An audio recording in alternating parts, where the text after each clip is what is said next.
Eh, entonces, eso de estudiar el origen de los planetas tiene que ver con lo que se llama más generalmente astrofísica estelar. Es decir, que tiene que ver con las estrellas, porque los planetas se crean juntos con las estrellas. Al mismo tiempo que nace una estrella, se forman los planetas alrededor. Entonces, el curso de astrofísica, el curso de estrellas, ¿no es cierto? El curso de la licenciatura de astronomía, el primer curso propiamente tal de la licenciatura, tiene que ver con lo que hago en mi investigación, y a mí es bien interesante hacer el curso. Y esta es la segunda vez entonces que hago el curso. En la vez anterior hubieron muy pocos alumnos, al final terminaron 3 alumnos el semestre, por lo que no pudimos cubrir el programa completo, lo cual es una lástima, porque yo creo mucho que realmente es un curso que puede ser fascinante si alcanzamos a ver todos los aspectos que tenemos que ver. Entonces, como les contaba, bueno, lo primero que me interesa en este momento a mí es el origen de los planetas, pero espero poder hablarles un poco de eso al final del curso.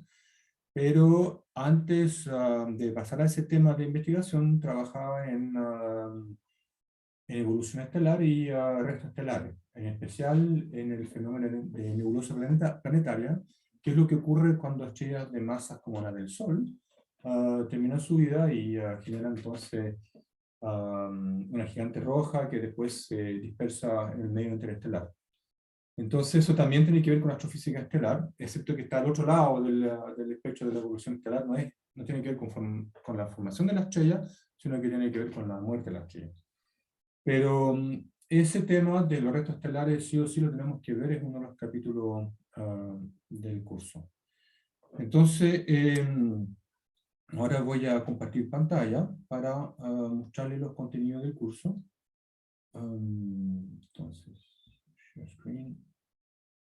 Ok.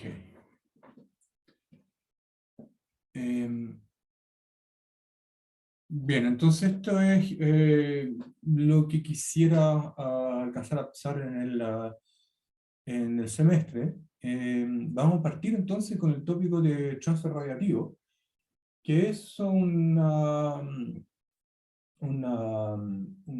tema, bueno, medio árido. Se refiere a cómo vamos a hablar de radiación, qué significa hablar de radiación en general. Entonces, ¿cómo describimos el espectro electromagnético, en otras palabras? Es una herramienta básica que es difícil de aprender y de manejar, pero creo que es bien importante que partamos por ahí para poder introducir los conceptos que necesitamos para escribir las propiedades generales de la estrella. Entonces, en el capítulo 1 nos vamos a demorar ahí un par de semanas en a introducir las herramientas que necesitamos para trabajar con el espectro electromagnético. Y luego, en el capítulo 2, vamos a hablar de las propiedades generales de las estrellas, sobre todo en cuanto a sus propiedades observacionales, pero también de qué tipo de cosas podemos concluir moviendo las manos, un argumento físico muy básico, sin hacer modelos sofisticados ni nada. ¿Qué podemos concluir entonces sobre las estrellas simplemente usando consideraciones físicas muy generales? Todo esto lo vamos a ver entonces en propiedades generales. Y eso nos va a demorar al menos un mes, yo creo. Luego vamos a pasar al estudio más detallado de la atmósfera estelar, es decir, de la cara visible, de la capa externa de la estrella, donde emerge la radiación estelar. ¿Okay? Entonces vamos a estudiar cómo emerge esa radiación estelar en la atmósfera estelar y, por lo tanto, cómo hacemos para predecir el espectro de las estrellas. Y luego vamos a pasar a interiores estelares, que es decir, qué es lo que hay adentro de la estrella y que genera toda esa energía que vemos emerger por la superficie, ¿no es cierto? Que es decir, el proceso de fusión nuclear. Y luego vamos a seguir con las diferentes cadenas de fusión nuclear, lo que se llama nucleosíntesis, y que tiene una conexión, está muy íntimamente conectada con la evolución estelar, y cómo las estrellas envejecen y terminan su vida. Y bueno, en el último capítulo hablaremos de lo que son los restos estelares. ¿Okay? Entonces, es decir, las enanas blancas, la estrella de neutrones y los agujeros negros. Eh, eh, hay, hay un mensaje ahí que se ve cortado. Yo no lo veo bien. Veo alcanzo a ver unas personas conectadas, Tamara y Isidora, y ¿se ven bien? Yo creo que no soy yo o Benjamín, también Vicente, ¿se ven bien? Sí. Ok. Um, Bueno, entonces, partiendo hoy día, antes de empezar en realidad, explicarle un poco las modalidades de evaluación del curso. Entonces, este es un curso de licenciatura, y entonces hay que hacer dos controles y un examen. Y creo que, desafortunadamente, los controles no están programados. Entonces, ahí tenemos que, ahora, esta semana, la próxima, coordinar la fecha de los controles, porque tenemos que ponernos de acuerdo que cuándo podemos pensar hacer los controles. No sé bien cómo va a ser la modalidad del control en sí, si acaso va a ser presencial y pueden ir a la escuela o no. Creo que no, porque ya optamos por el formato online, y si es online, entonces yo les mandaré el control y ustedes tendrán un tiempo para resolverlo y devolverlo. La idea es hacer controles razonables, o sea, ustedes van a tener acceso a todo lo que es internet y pueden revisar los apuntes que quieren y todo eso, pero no conversar el control, ¿ok? Es lo único que no se puede hacer. Entonces van a ver esos dos controles y un examen, digamos, estándar, si quieren, como ya los conocen. Y además de eso, quiero también incluir una nota de tareas. Pero ahí tenemos un problema. De momento hay un solo ayudante y hay 40 alumnos en el curso. Entonces es complicado porque el ayudante, bueno, tiene una tesis que hacer y no puede pasar el semestre corrigiendo tareas. Entonces las tareas solamente se van a dar si es que me asignan otro ayudante más. ¿Okay? Por lo tanto, le pido paciencia. La definición de la evaluación del curso la vamos a hacer en el transcurso de lo que queda de la semana o al más tardar para el martes próximo. ¿Okay? En cuanto a la fracción de la nota que voy a poner a tareas. ¿Okay? Ojalá que podamos poner tareas, porque la idea de las tareas justamente es que se entrenen para aprender y las pueden hacer en grupo, o sea, pueden conversar las tareas todo lo que quieran, a diferencia de los controles. Por lo menos para mí es una instancia para poder colaborar entre ustedes y resolver los problemas juntos. Eso es la nota básica para poder aprobar el curso. Entonces, ojalá que podamos poner una componente de tareas. Por ejemplo, 20% de la nota va a ser de tareas. Pero además voy a poner una nota de incentivo a la participación, que va a corresponder a 10% de la nota final. Es decir, una vez ya establecida la nota final, esa nota final la voy a ponderar con un 10% de la nota de participación, que no permite aprobar el curso, pero sí permite mejorar la nota. ¿Okay? La nota de participación significa hacer ruido en clase, es decir, mostrar que están, que escuchan, hacerme preguntas, poner la cámara encendida. Cuando pasemos a los tópicos desde el capítulo 3 en adelante, puede que el capítulo 2, no estoy seguro, pero al menos desde el capítulo 3 en adelante, van a ver van a ver hartos ejemplos específicos bien interesantes, como no podemos ver todo. En astrofísica estelar es algo muy amplio. Entonces ahí les voy a poner algunos temas para que quienes quieran de manera voluntaria presenten una transparencia o slide para resumir un tema a modo de presentación en unos 5 minutos. ¿Okay? No más que eso. Entonces eso es como para ver bueno, entrenarlos a presentar y para ver tópicos, digamos, más específicos. Pero eso no lo podemos hacer de momento, vamos a empezar a hacerlo a partir del capítulo 3. Entonces eso, igual debería mandar un mail con esto para formalizarlo una vez que tenga ya la respuesta definitiva, si acaso tenemos dos ayudantes o no. Bueno, lo otro es explicarles que en el formato online yo voy a apuntar a hacer clases de 1 hora máximo, ¿ok? Entonces, bueno, porque es difícil mantenerse concentrado en general, incluso cuando uno está en presencial, pero online es aún más difícil. Entonces, no tiene mucho sentido alargar el curso más allá de 1 hora. Y partamos entonces. No sé si antes de partir alguien tiene consultas sobre lo que expliqué. ¿No? Me interrumpen nomás si acaso hay una pregunta. Profe, Sí, diga. en ese caso, el curso, o sea, en la hora de clase sería contigo, ¿no habría una pausa entre medio? No, no hay pausa entre medios. Desafortunadamente, no sé quién me consultó, parece que Nicolás. Sí, yo fui. Ya. Sí, no, directo nomás. 1 hora de atención es como lo máximo que se puede hacer online. ¿Ok? Profe, preguntan en el chat si las tareas son reprobativas.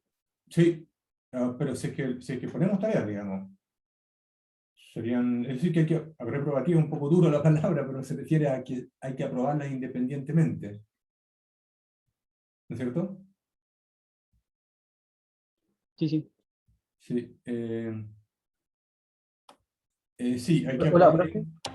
Sí, la idea es que hay que aprobarla independientemente. Gracias, Vicente. Pero son las tareas fáciles y la idea es más bien asegurarse que sepan hacer los desarrollos antes de entrar al control. ¿Okay? En realidad la idea es que las tareas ayudan más que otra cosa. Y además, como le estoy diciendo, pueden efectivamente hacerlo en grupo, aunque pido que me entreguen una copia cada uno. Una copia por alumno. Bueno, con eso entonces voy a seguir. Profe, una consulta. Sí, sí, diga. Antes, quizá yo llegué tarde y lo dijo, pero ¿hay probabilidades de exhibición? ¿Hay opciones? ¿O Sí, por supuesto. Eh, a ver, tengo un tema acá con el Zoom que no logro agrandar esta ventana de... ¿Por qué no? El... A ver, un momentito.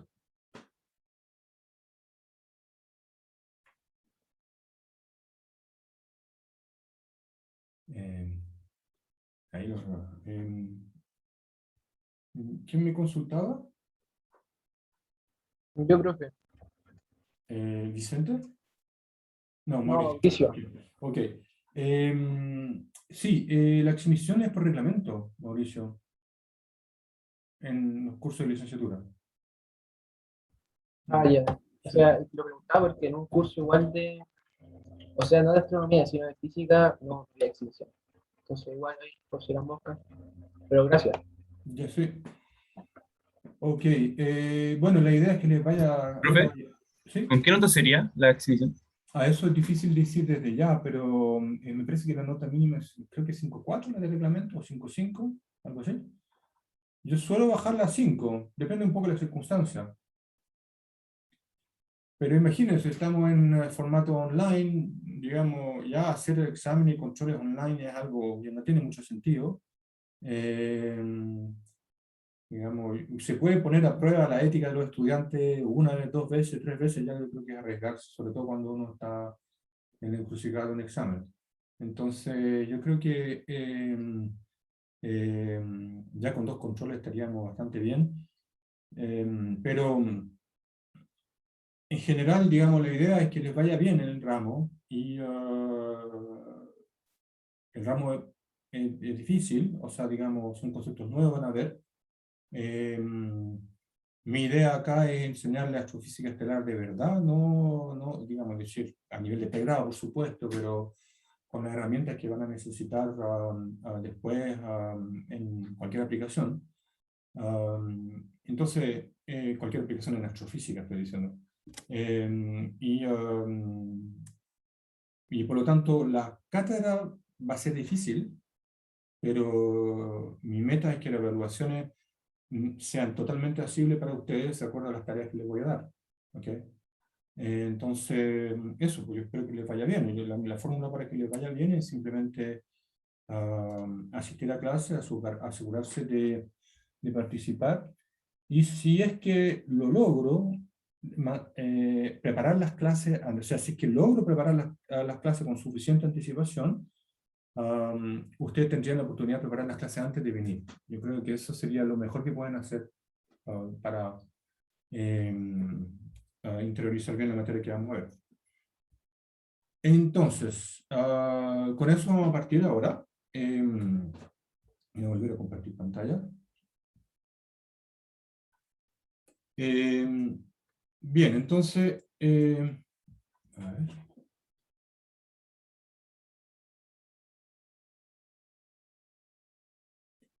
Ok.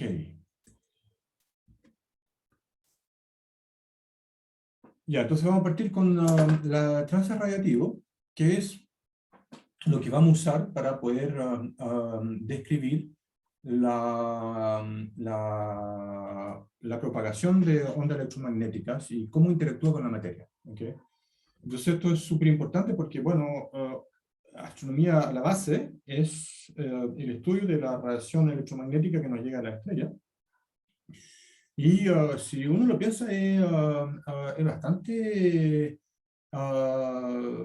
impresionante pensar de que astros distantes que están a años luz, ¿no es cierto?, que están a millones de kilómetros, tengan la posibilidad de actuar sobre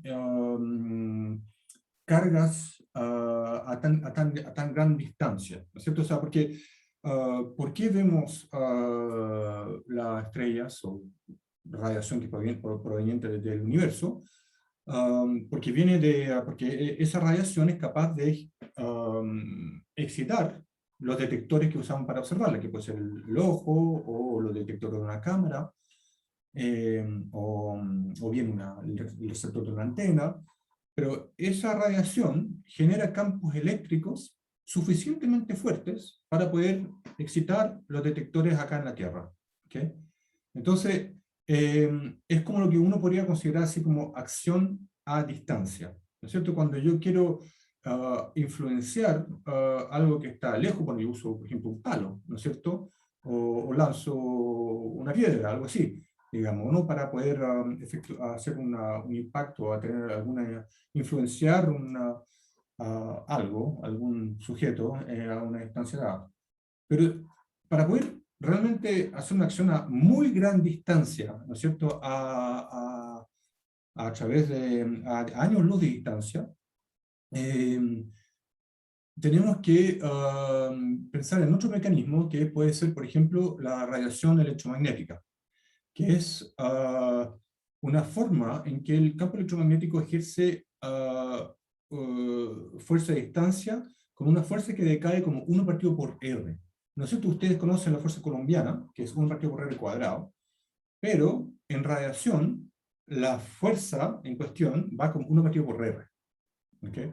Pues claro que es un pulso que se va propagando al infinito, ¿okay? Cuya intensidad decae como 1 partido por R. Entonces eso, cuando tenemos fuerza que decae en 1 partido por R, vamos a ver que corresponde a densidad de energía que decae en 1 partido por R cuadrado. Eso le llamamos radiación. ¿Okay? Y bueno, entonces eso es lo que tenemos como principal herramienta para poder estudiar el universo y en particular las estrellas, que es entonces la radiación electromagnética. ¿Okay? Entonces tenemos estrellas que tienen procesos de excitación, o sea, emiten ondas electromagnéticas, y esas ondas viajan hasta nosotros, y nosotros podemos entonces observar esa radiación y inferir, en base a esa radiación que nos llega, las propiedades de la estrella que la manda. ¿Okay? Esto es la astronomía del espectro electromagnético clásico. Hoy en día existen otro tipo de astronomías, muy limitadas aún. Por ejemplo, está la astronomía de neutrinos, pero que en realidad de momento solamente se aplica a las observaciones del Sol, que son entonces, en vez de observar fotones, observamos neutrinos. Y recientemente apareció entonces la astronomía de ondas gravitacionales, que es otra forma de radiación, pero en vez de ser electromagnética, es gravitacional. Son ondas gravitacionales que, claro, nosotros no sentimos la influencia gravitacional de dos agujeros negros que se fusionan a mega años luz de la Tierra, ¿no es cierto? No sentimos el efecto, no sentimos la atracción gravitacional de esos agujeros negros, están demasiado lejos. Sin embargo, sí sentimos la radiación gravitacional, ¿ok? Porque esa radiación gravitacional va como 1 partido por R en lugar de ir como 1 partido por R cuadrado, que sería la típica fuerza de gravitación, ¿no es cierto? Bueno, de ondas gravitacionales no vamos a hablar en este curso, tampoco es mi especialidad, porque les conté, yo trabajo en el origen de los planetas, y por lo tanto no es un fenómeno relativista, pero solamente explicar de que vamos a hacer lo que más se puede hacer hoy en día, digamos, la astronomía de ondas gravitacionales es algo todavía en pañales, en cambio, la astronomía clásica de onda electromagnética está muy desarrollada y tenemos en el norte los observatorios internacionales, como saben, que son los más grandes del mundo. Entonces, hay una facilidad especial como para hacer astronomía observacional desde Chile. Bueno, entonces vamos a partir explicando qué son las ondas electromagnéticas, muy sumeramente, y luego voy a introducir lo que es la intensidad específica, que es la cantidad con la cual vamos a describir un rayo de luz. ¿Ok? Entonces, el resto de las secciones se lo explico la próxima vez, pero a ver hasta dónde alcanzo a llegar hoy día con estos 2 puntos. ¿Okay?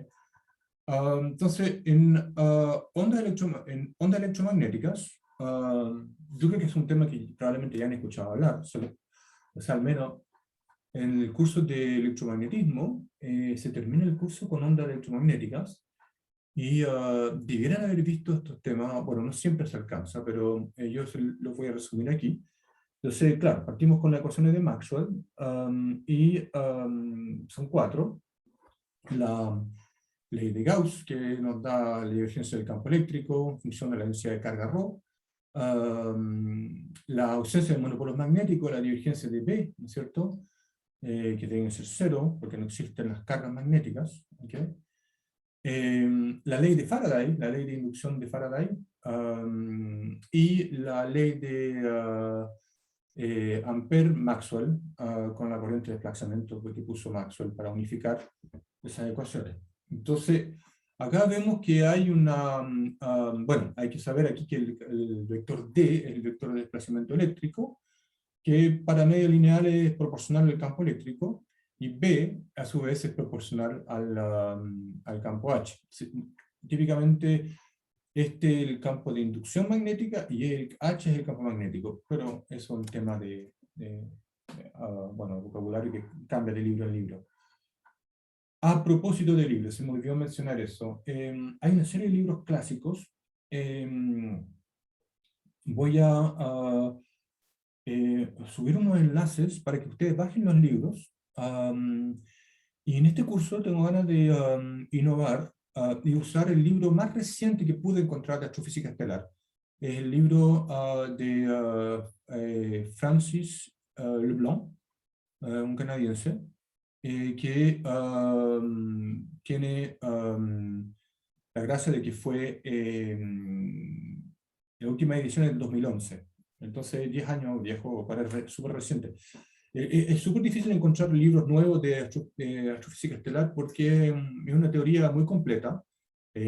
Bueno, es muy Es un tema que se había estudiando desde hace, en detalle, un siglo más o menos. Entonces ya es difícil de escribir algún libro nuevo, digamos, porque ya está todo escrito, básicamente. ¿Okay? Los libros que hay son muy buenos, digamos, todos muy buenos.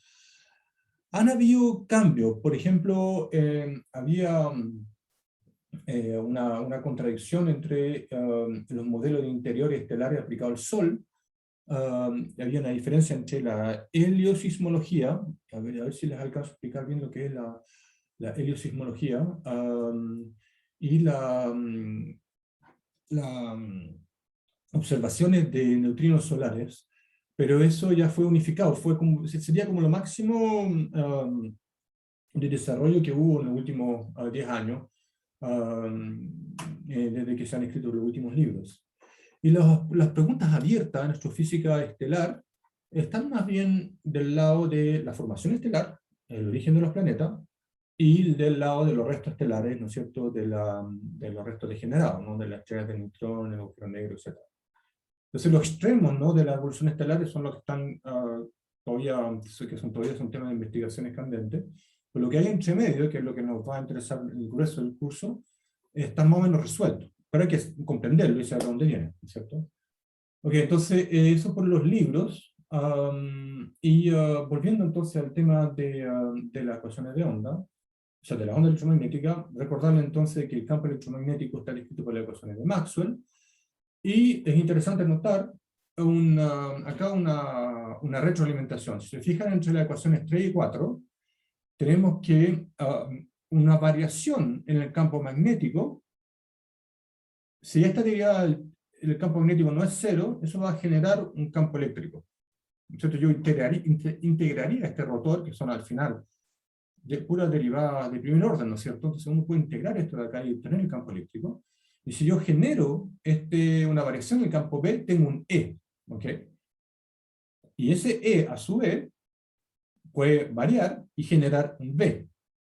Y ese B genera de nuevo un E, que genera de nuevo un B, etc. Entonces hay como un círculo vicioso, si quieren, una retroalimentación entre 3 y 4, entre la ecuación de inducción y la ecuación de Ampère-Maxwell.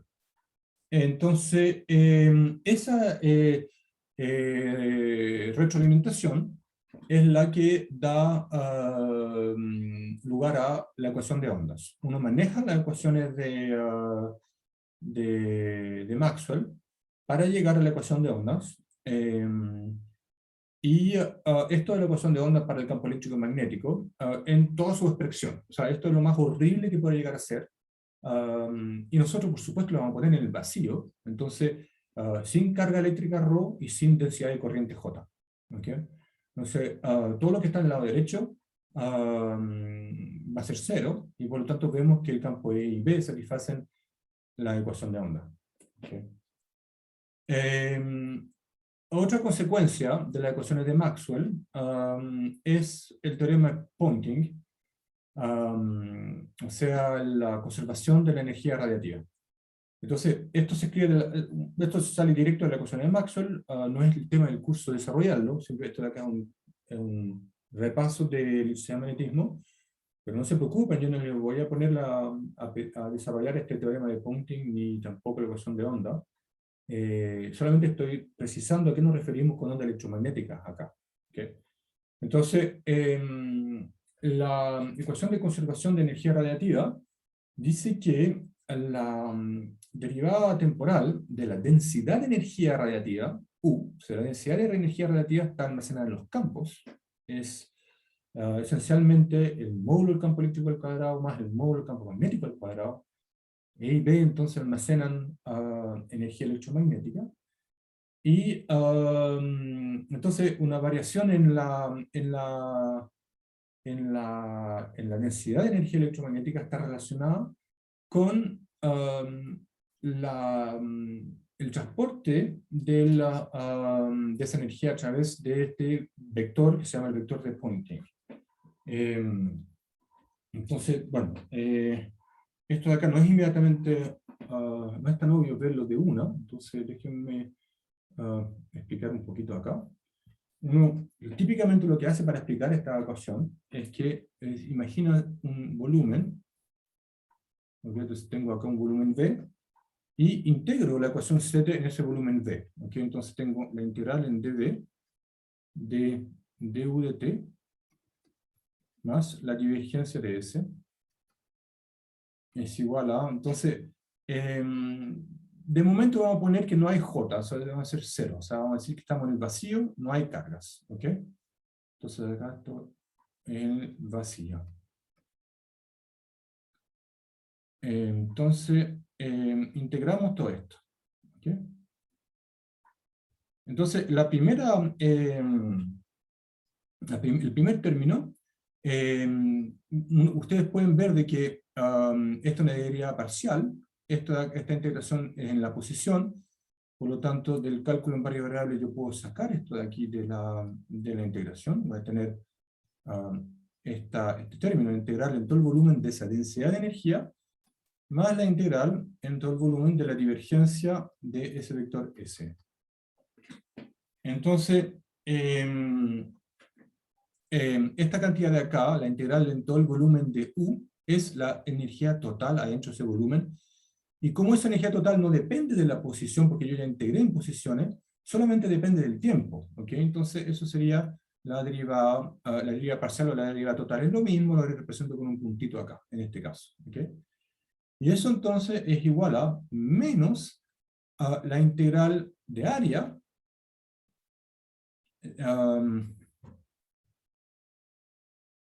Voy a escribir de otra manera, la integral de área de S punto de A, en que apliqué el teorema de la divergencia. ¿Ok? En que la área es el área que encierra ese volumen D. ¿Ok? Entonces acá ustedes ven que la variación de la energía almacenada en los campos adentro de ese volumen D está dada por el flujo. Esto de acá entonces es lo que llamamos el flujo de S, que es el flujo de S a través de la superficie que encierra A. ¿Ok? Entonces, significa que si ese punto de A es positivo en todos los puntos de la esfera, ¿ok? Si acá tengo un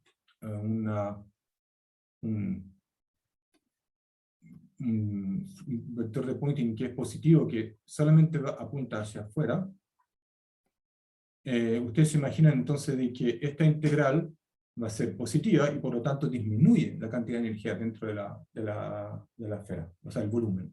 ¿Okay? Que es típicamente lo que va a pasar cuando tenemos una estrella que emite radiación a través de una superficie. ¿Okay? Entonces, este vector S es muy importante y representa el transporte de energía electromagnética. ¿Okay? Ese vector S, vamos a ver que para una... Eso creo que se me olvidó ponerlo en esta transparencia.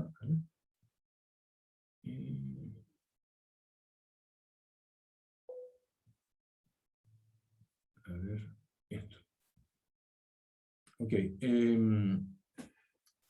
Para una onda plana, resulta que el vector S es igual a... no es eso, es U por C por la... Perdón, no hay que ver. Es U por C. Es decir, la densidad de energía multiplicada por la velocidad de la luz en dirección donde se está propagando la radiación. Es decir, tendríamos acá, este de acá sería el vector velocidad. ¿Ok? Entonces esto es un repaso, se supone, pero no me sorprendería que para algunos sea nuevo. Pero por eso entonces lo resumo acá antes de hablar de estrellas y de cómo vamos a describirlas. ¿Okay? Entonces, eso de esta propiedad la voy a preparar una nueva transparencia para la próxima clase del jueves, para explicando un poco mejor este punto. Por ahora solamente recuerden este resultado. Y es válido entonces para una onda plana. En el caso de una onda plana. ¿Qué significa una onda plana? Bueno, por ejemplo, si yo tengo una estrella acá, y la estrella va a emitir radiación en todas las direcciones igual, es isotrópico, ¿no es cierto? Entonces acá tengo una esfera de radio R. Ok. Y típicamente todos los puntos que están en esa esfera de radio R tienen los mismos campos, E y B. ¿Okay? Entonces por eso esto acá se llamaría una onda esférica. ¿Okay?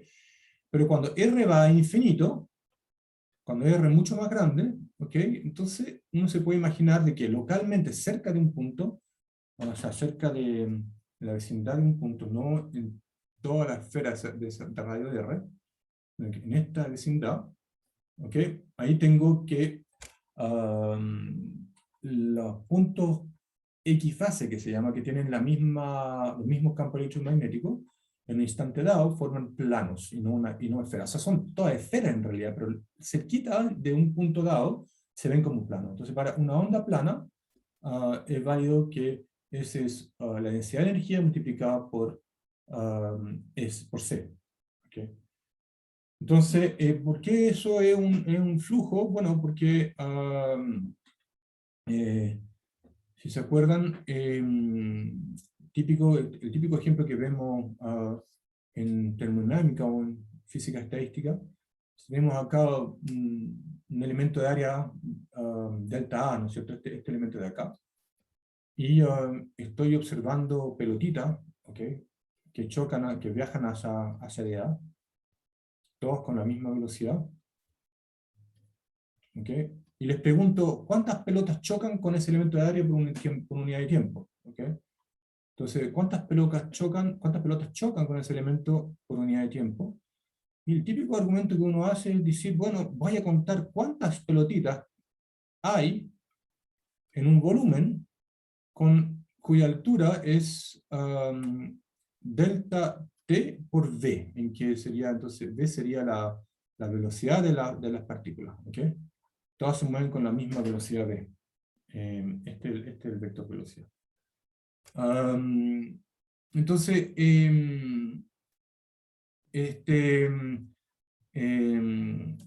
todas las partículas que están adentro de este volumen, a este volumen que tengo en gris aquí, son las que alcanzarían a chocar con delta A en un tiempo delta T. ¿Okay? Entonces, el número de partículas que va a chocar con delta A en un tiempo delta T va a ser un delta N, que va a ser el volumen multiplicado, o sea, la base multiplicada por la altura, multiplicado por la densidad de pelotita, N, la densidad de número de pelotita, ¿cierto?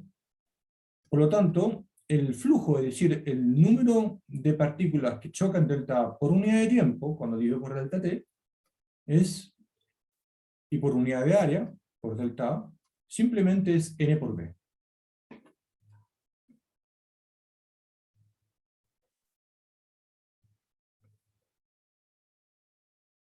¿Ok? Entonces acá esto es N por V.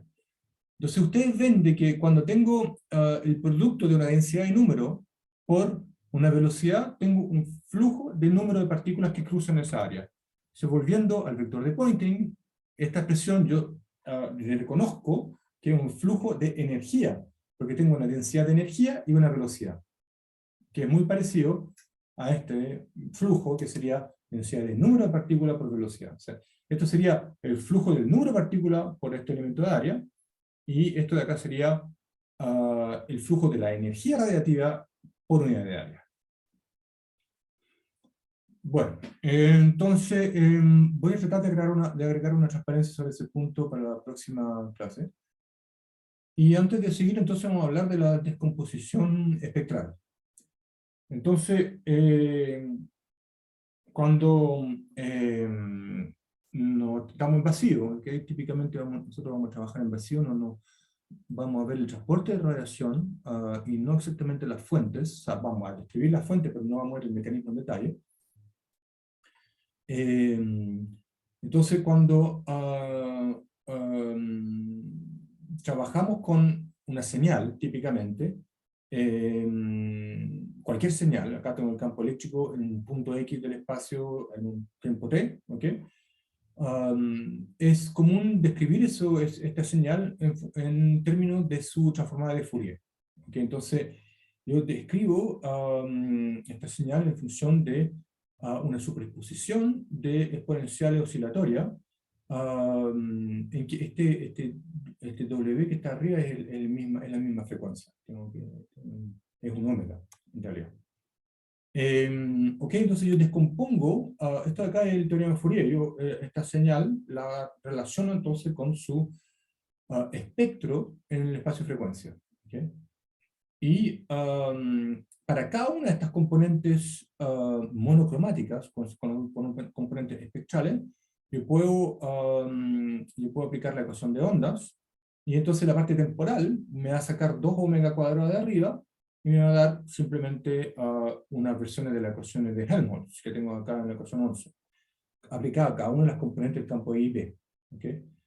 Y acá ustedes reconocen una derivada parcial segunda, proporcional a la misma cantidad, y reconocen que las soluciones son también exponenciales oscilatorias, esta vez en la posición y no en el tiempo. ¿Okay? Y entonces motiva que las soluciones las soluciones de la ecuación de onda en vacío, entonces las soluciones de la ecuación de onda en vacío son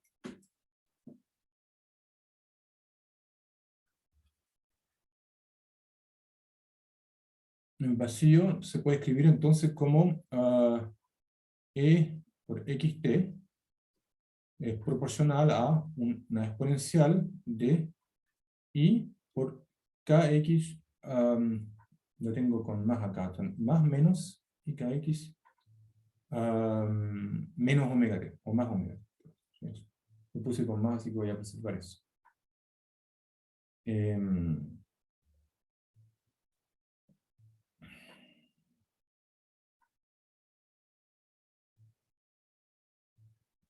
Entonces, acá lo que hacemos es factorizar un K, ¿okay? Entonces este argumento de acá es como un K, factor de más menos X, más omega partido por KT. Y ese omega partido por KT es lo que llamamos la velocidad de fase, porque por convención, omega partido por K, en el vacío es igual a la velocidad de la luz. ¿No es cierto que tenemos las típicas relaciones? Omega es 2pi por la frecuencia, nu es 1 partido por tau, la longitud de onda es c partido por lambda, perdón, por nu, etc. Entonces, c es omega partido por k, es la velocidad de fase. Que acá llamé de phi. En general, la velocidad de fase no necesariamente la velocidad de la luz, podría ser distinto si acaso estamos en un medio, y la razón entre la velocidad de la luz en el medio y la velocidad de la luz en el vacío es lo que llamamos el índice de refracción. Entonces, en general, la solución para el campo electromagnético, acá le puse un menos al omega t, da lo mismo, no le puedo poner un más o un menos.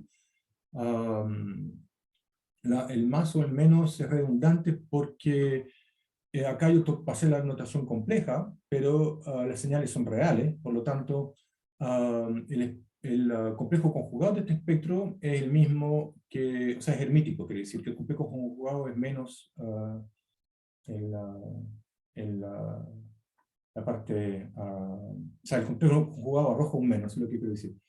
Entonces, en esta notación de la ecuación 12 me quedé con omega positivo, y le puse un menos acá, pero sigue habiendo las dos soluciones más o menos para la parte espacial. Entonces, en general,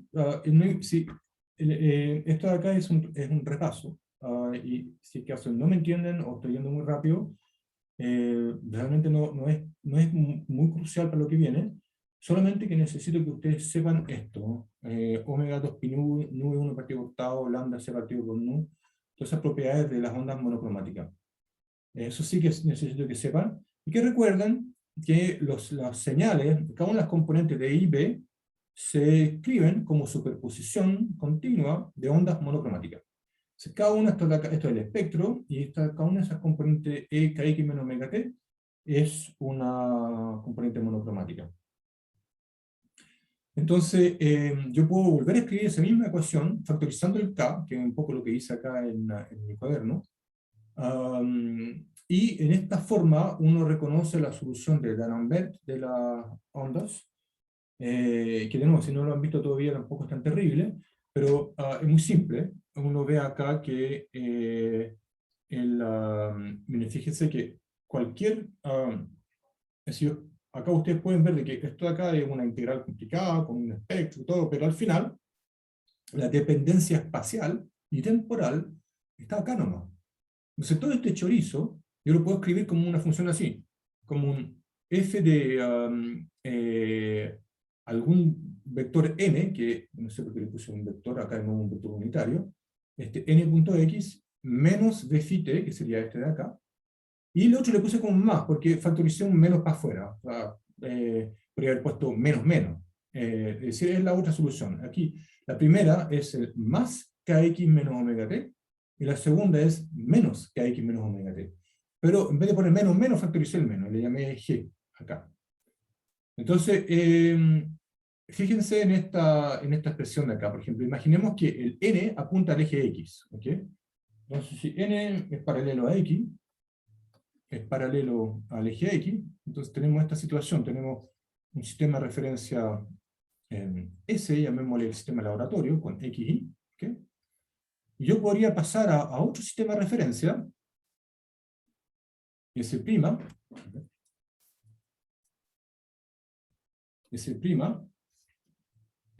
con X', que se desplaza entonces con una velocidad v hacia la derecha. Entonces yo puedo escribir acá el cambio de coordenada a la Galileo, es x' es x menos v phi t. Es el cambio de coordenada entre estos dos sistemas, ¿no es cierto? Y fíjense acá la solución de D'Alembert.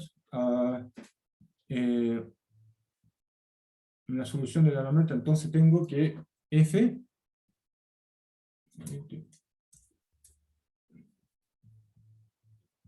acá f de n punto x menos v phi t sería entonces f de x menos v phi t, y eso justamente es x'.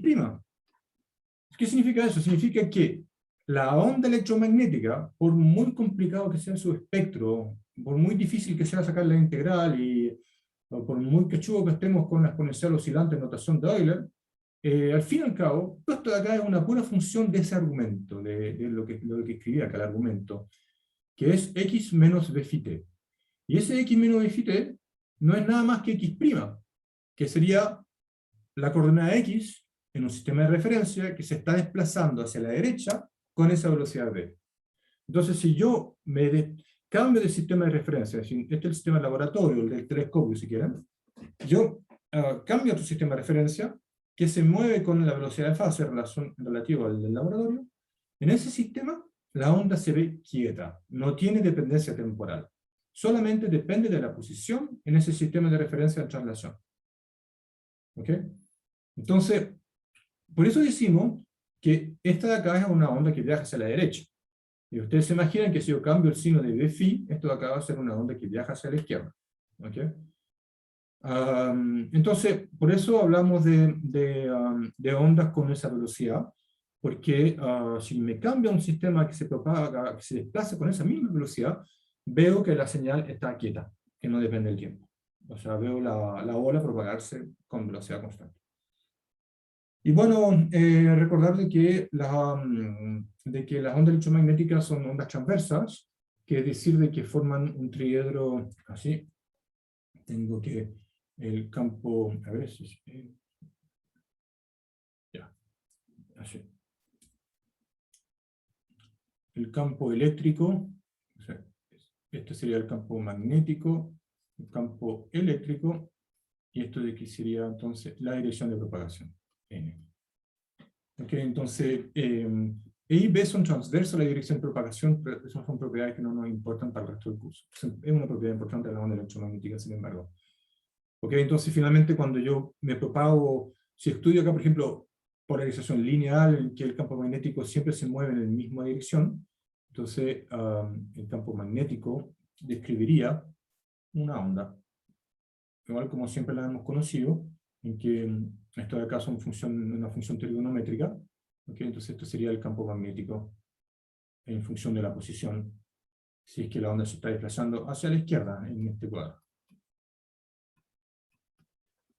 Y B está perpendicular, o sea, decir que se saldría de mi hoja acá. Bueno, entonces esas son las ondas electromagnéticas, y como les contaba, tienen un espectro. Ese espectro tiene nombres. Esto de acá lo saqué de Wikipedia. Es clásico, ¿no es cierto? Cuando la longitud de onda tiene valores de centenares de metros, kilómetros, acá veo, o decenas de metros, hablamos de ondas radio.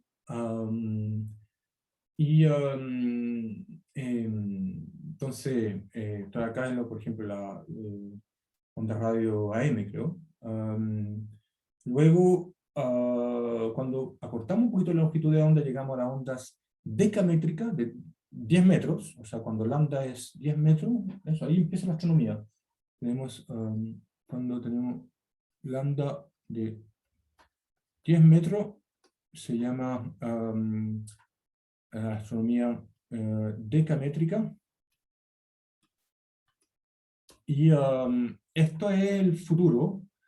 Yo no sé si yo voy a poder trabajar con esto, pero me encantaría.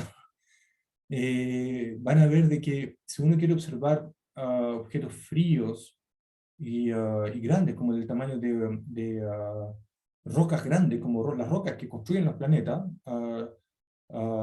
necesito observar entonces a una longitud de onda parecida al tamaño del objeto que quiero estudiar.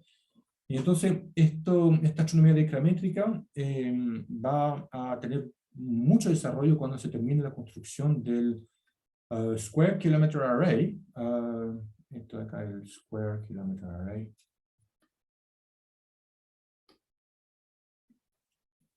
Okay, que está en construcción en Sudáfrica. También hay prototipos en Australia, hay prototipos ya funcionando. Digamos, la astronomía diacrométrica es algo que se hacía pre-2000, pero con poca área colectora en el telescopio grande, pero no tan grande como, por ejemplo, me refiero a Arecibo, por ejemplo. ¿Conocen el observatorio de Arecibo que se cayó hace poco? Por viejo, era uno de estos ejemplos. Se usan también para estudiar pulsares o las estrellas de neutrones, y es el futuro de la astronomía. Esto va a revolucionar la astronomía en 10 años más o menos, cuando se termine su construcción. En todo caso, el nombre es que va a tener la área colectora de 1 kilómetro cuadrado, que eso es un poco la meta. Yo creo que ya la ambición está un poquito más reducida, pero va por ahí. Y a diferencia de Arecibo, sería algo que uno podría contar, ¿cierto? Que no es estático. Bueno, luego viene la astronomía de microondas, que es lo que hacemos con el observatorio de ALMA, que está revolucionando la astronomía hoy en día, y razón por la cual es tan, bueno, ventajoso estar en Chile en particular para hacer astronomía observacional, porque tenemos un acceso a ese observatorio. Si uno no estuviese en alguno de los países que construyó ALMA, o si no fuésemos el país huésped, entonces sería muchísimo más difícil conseguir tiempo de observación. Ya es muy difícil conseguir tiempo de observación con el observatorio ALMA. Luego llegamos cuando esto de acá microondas, entonces estamos hablando del milímetro, típicamente. O sea, acá le pone centímetro, milímetro, ¿ok? Centímetro, milímetro sería el régimen de la onda de microondas. Y bueno, pasando ese régimen llegamos al micrón, que es el rango visible infrarrojo, que es el rango visible desde el observatorio del norte, como VLT o Gemini o Magallanes, que son espejos grandes de orden de 8 metros. Y también en 10 años más se va a estar construido el Giant Magellan Telescope, el GMT, y el ELT, el Extremely Large Telescope, EELT, el europeo. Entonces son telescopios de 30 metros que van a estar también disponible para funcionar en alrededor de 10, 15 años más. Esto de acá también va a ser una revolución, pero no es como abrir la ventana nueva que representa el SKA, en mi opinión. Pero igual esto de acá va a ser obviamente muy importante porque con estos telescopios vamos a poder, por ejemplo, encontrar biomarcadores en torno a otros planetas en la zona habitable. Y por lo tanto, no es imposible que en 20 años más descubramos otro planeta en la zona habitable con vida. Y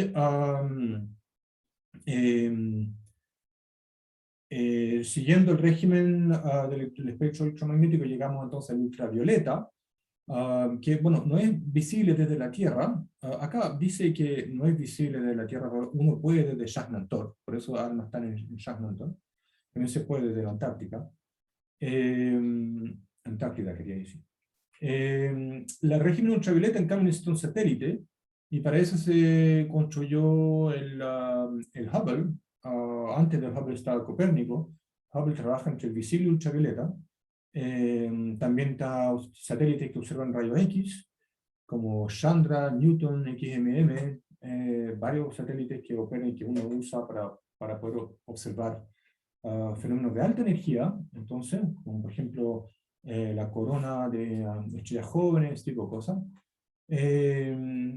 Y aún más corta longitud de onda, cuando llegamos a la longitud de onda del tamaño del núcleo atómico, llegamos a los rayos gamma, que también se pueden observar, por ejemplo, usando el satélite integral.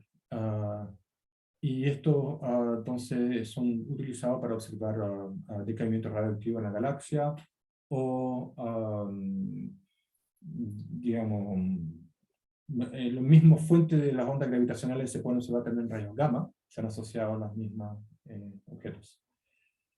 Ok, entonces creo que hasta aquí lo voy a dejar por hoy. Y el jueves les cuento de cómo entonces vamos a medir la radiación electromagnética. Entonces, bueno, me alargué un poquitito, pero es que me demoré un poco a echarme a andar. Y seguimos entonces el próximo jueves. Muchísimas gracias por mantener sus cámaras prendidas. Me importa mucho, así que se aprecia. Y nos vemos jueves. Chao, profe. Chao, profe. Chao, Muchas profe, gracias. gracias. profe. Chao, profe, gracias.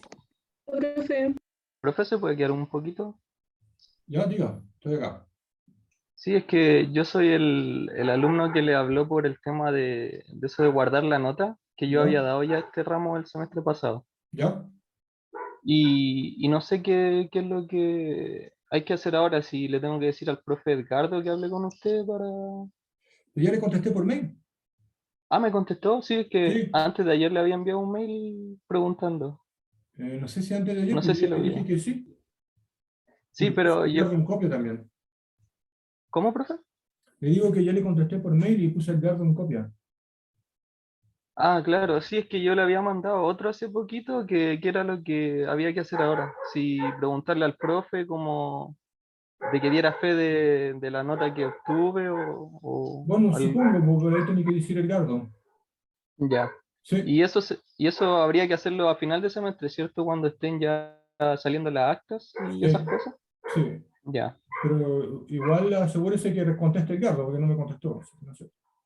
Ya, entonces Sí. le digo que si puede hablar con usted. Asegúrese que conteste el mail. Sí, Ya. tú también. Sí, sí, él me dijo que Digo que usted tiene que contestar el mail y Edgardo también. ya. Gracias, chao. Ya, profe.